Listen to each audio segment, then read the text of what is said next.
అందుకే బంగారము వెండి మానవులకు ఉపయోగపడుతుంది. నేను మాత్రము యేసయ్య ఆలయానికి ఉపయోగపడతాను. అందుకే యేసయ్య వచ్చినప్పుడు కేవలం నన్ను మాత్రమే తీసుకొని వెళ్తాడు. ఈ కంచు పాత్రను మాత్రమే తీసుకొని వెళ్తాడు. ఇదిగో కంచు, వెండిని చెప్పు. వెండిని బంగారాన్ని దాచుకుంటారా కానీ కంచును దాచుకుంటారా? చాలే, బంగారు పాత్ర కన్నా విలువైన దాన్ని కాను. వెండి పాత్రలాగా దగదగా మెరిచేదాన్ని కాకపోయినా, కంచు పాత్రలా కన్నుమని శబ్దం చేయకపోయినా, ఇప్పుడు నేనే ట్రెండింగ్లో ఉన్న పాత్రను. నేను ఏ పాత్రను తెలుసా? నేను రాగి పాత్రను. రాగి అందరికీ ఈ మధ్య కనిపించని బ్యాక్టీరియాతో సతమతమై ఆరోగ్యాలు క్షీణిస్తూ ఎంత బాధపడుచున్నారో తెలుసు కదా.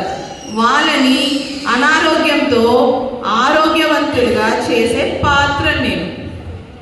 కనుక ఇంతమందికి ఆరోగ్యాన్ని ఇచ్చే పాత్రను కాబట్టి యేసయ్య నన్ను ఖచ్చితంగా మెచ్చుకొని నన్ను ఖచ్చితంగా తీసుకొని పోతాడు.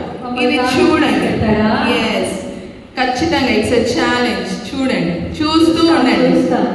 నువ్వేమి చెప్పినా నీకు అంతరంత ఎత్తులో మేము చూద్దాం. కుమ్మరి ఓ కుమ్మరి జగదుత్పత్తి ధరి జిగట మన్నైన నా వంక చల్లగా చూడుమయ్యా. జిగట మన్నైన నా వంక చల్లగా చూడుమయ్యా.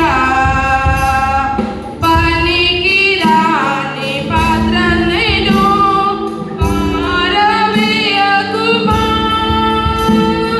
పొంగి పొరలు పాత్రగా నన్ను నింపుమా. నేను ఎవరు గుర్తుపట్టారా? మీరు గుర్తుపట్టిందా? నేను ఒక పనికిరాని పాత్రను, ఒక మట్టి పాత్రను, విలలేని పాత్రను, ఎన్నిక లేని పాత్రను. ఈ పాత్రను ఎవరు కూడా ఇష్టపడదు. కానీ నేను సంవత్సరం ఒకసారి మాత్రం గుర్తుకొస్తాను. అది ఎప్పుడు తెలుసా? చలికాలం, ఎండాకాలం. సంవత్సరానికి ఒకసారి ఎండాకాలంలో గుర్తుకొస్తాను. ఎవరికి? మీలాంటి గొప్పవారి కాదండో, మాలాంటి పేదవారికి మాత్రమే గుర్తుంటుంది. ఎందుకు? చల్ల నీళ్ళు కదా, అలసిపోయి వచ్చినప్పుడు మేము దాహం తీర్చుకుంటాం కదా. మరి గ్లాసులు చల్లనీళ్ళు ఇచ్చివాడు దాని ప్రతిఫలం పోగొట్టుకోనంట. మరి ఆ విధంగా నేను అందరికీ ఉపయోగకరంగా చల్లనీళ్ళు ఇచ్చేదానిగా ఉపయోగపడతాను.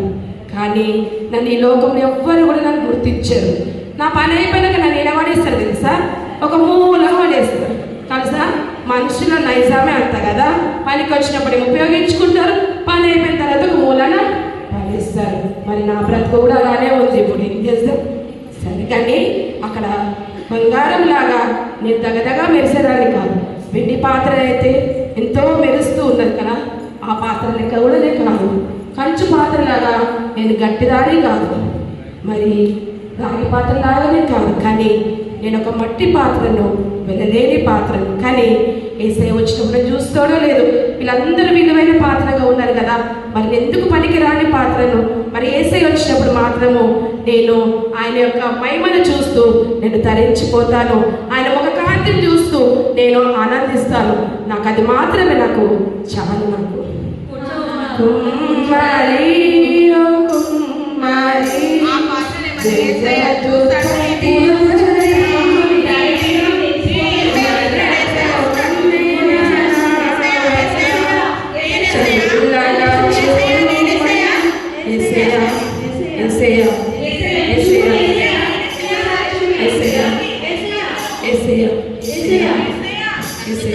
హెచ్చించుకునివాడు తగ్గింపబడు, తన్ను తాను తగ్గించుకునివాడు హెచ్చించబడు.